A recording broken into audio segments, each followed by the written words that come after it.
നമസ്കാരം.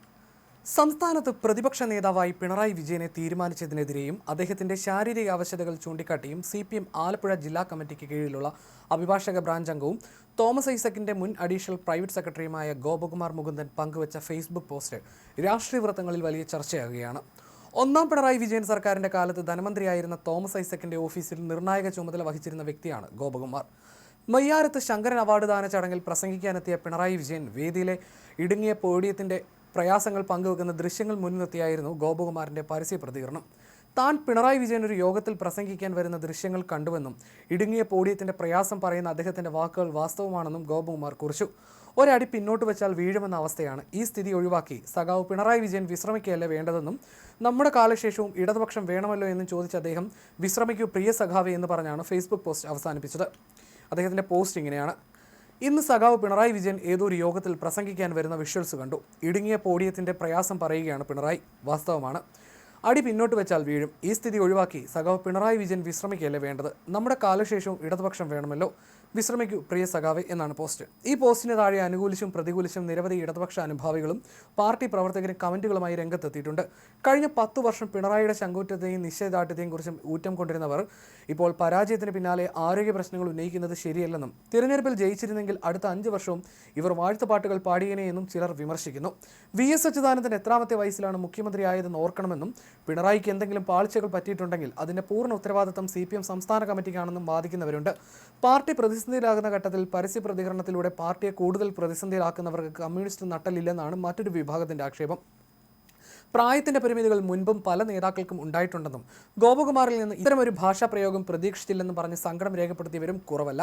തത്വശാസ്ത്രം വിളമ്പുന്ന നിങ്ങളടക്കമുള്ളവരാണ് ഈ പരാജയത്തിന് ഉത്തരവാദികളെന്നും കഴിവുള്ള പുതിയ കുട്ടികൾ വരാൻ എല്ലാവരും വിശ്രമിക്കുന്നതാണ് നല്ലതെന്നും ചില കമന്റുകൾ ചൂണ്ടിക്കാട്ടുന്നു.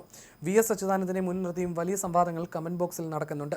VSനെ മുഖ്യമന്ത്രിയാക്കാൻ പ്രായം വകവെക്കാതെ ആളുകൾ കൊഴിപിടിച്ച ചരിത്രമുണ്ടെന്നും എന്നാൽ EMS നമ്പൂതിരിപ്പാടിനെ പോലെ വാർദ്ധക്യത്തിൽ എഴുത്തും വായനയുമായി ജീവിക്കുന്ന ഇതിഹാസമാകാൻ ശ്രമിക്കാതെ പിൻഗാമികളില്ലാത്ത ഏക നേതാവാകാൻ പിണറായി വിജയൻ ശ്രമിച്ചാൽ അത് പ്രസ്ഥാനത്തിന് തിരിച്ചടിയാകുമെന്നും ചിലർ ഓർമ്മിപ്പിക്കുന്നു.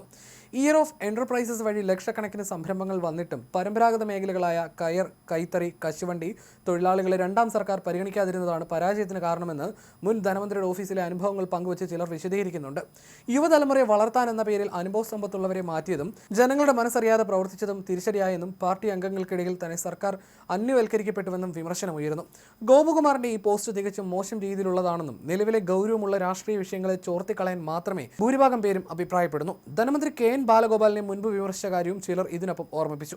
അതേസമയം മുഖ്യമന്ത്രി പദവി ഒഴിഞ്ഞ് നിലവിൽ PB അംഗമെന്ന സംഘടനാ പദവിയിൽ മാത്രം നിൽക്കുന്ന മുൻ മുഖ്യമന്ത്രി പിണറായി വിജയൻ പങ്കെടുത്ത ചടങ്ങിലെ കാര്യങ്ങളും ഈ പോസ്റ്റിന് ആധാരമാണ്. മയ്യാരത്ത് ശങ്കരൻ ഫൗണ്ടേഷന്റെയും സ്മാരക ലൈബ്രറിയുടെയും ആഭിമുഖ്യത്തിൽ IMA ഹാളിൽ നടന്ന ചടങ്ങിൽ മുൻ മന്ത്രി രാമചന്ദ്രൻ കടന്നപ്പള്ളിക്ക് പുരസ്കാരം സമ്മാനിക്കാൻ എത്തിയപ്പോഴായിരുന്നു വേദിയിലെ അസൗകര്യങ്ങൾക്കെതിരെ ഒട്ടും ക്ഷുഭിതനാകാതെ പിണറായി വിജയൻ പ്രതികരിച്ചത്. ഡയസിന് മുന്നിൽ കയറി നിൽക്കാൻ ഒരുക്കിയ സ്ഥിരം സ്റ്റെപ്പിൽ കയറാൻ അദ്ദേഹം പ്രയാസപ്പെട്ടിരുന്നു. ഇവിടെ നിൽക്കാൻ കുറേ പ്രയാസമുണ്ടെന്നും ഇതൊരു കൂട് പോലെയാണെന്നും അടിയിലെ സ്റ്റെപ്പ് വളരെ നേരിയതായതിനാൽ ഒരു കാൽ പിന്നോട്ട് വെച്ചാൽ ആൾ താഴെ വീഴുമെന്നും അദ്ദേഹം പറഞ്ഞു. ഏതായാലും വിശദമായി സംസാരിക്കേണ്ടതില്ലാത്തതിനാൽ മറ്റു വിഷമമില്ലെന്നും ഇനിയെങ്കിലും പരിപാടികൾ നടത്തുമ്പോൾ ഈ കൂട്ടിലേക്ക് ആളെ കയറ്റാതിരിക്കാൻ സംഘാടകർ ശ്രദ്ധിക്കുന്നത് നന്നായിരിക്കുമെന്നും അദ്ദേഹം ഉപദേശരൂപേണ വ്യക്തമാക്കി. ഈ സംഭവം പിണറായി വിജയന്റെ പ്രായവും അദ്ദേഹത്തെ അലട്ടുന്ന ശാരീരിക അവശതകളും മുൻനിർത്തി വലിയ ചർച്ചകൾക്കാണ് വഴി തുറന്നിരിക്കുന്നത്. വിശ്രമമില്ലാത്ത രാഷ്ട്രീയ ജീവിതവും പ്രായത്തിൻ്റെതായ ബുദ്ധിമുട്ടുകളും നേരിടുന്ന ഒരു മുതിർന്ന നേതാവ് പങ്കെടുക്കുന്ന പരിപാടി സംഘടിപ്പിക്കുമ്പോൾ സംഘാടകർ പുലർത്തേണ്ട ജാഗ്രതയെക്കുറിച്ചുള്ള വിമർശനങ്ങൾ പാർട്ടി അണികൾക്കിടയിൽ നിന്ന് തന്നെ ഉയരുന്നുണ്ട്. വേദിയിലെ ചെറിയൊരു അശ്രദ്ധ പോലും വലിയ അപകടത്തിന് കാരണമായേക്കാമെന്ന മുഖ്യമന്ത്രിയുടെ മുൻ മുഖ്യമന്ത്രിയുടെ മുന്നറിയിപ്പും അദ്ദേഹത്തിന്റെ നിലവിലെ ശാരീരിക പരിമിതികളെ കൂടി അടിവരയിടുന്നതായിരുന്നു.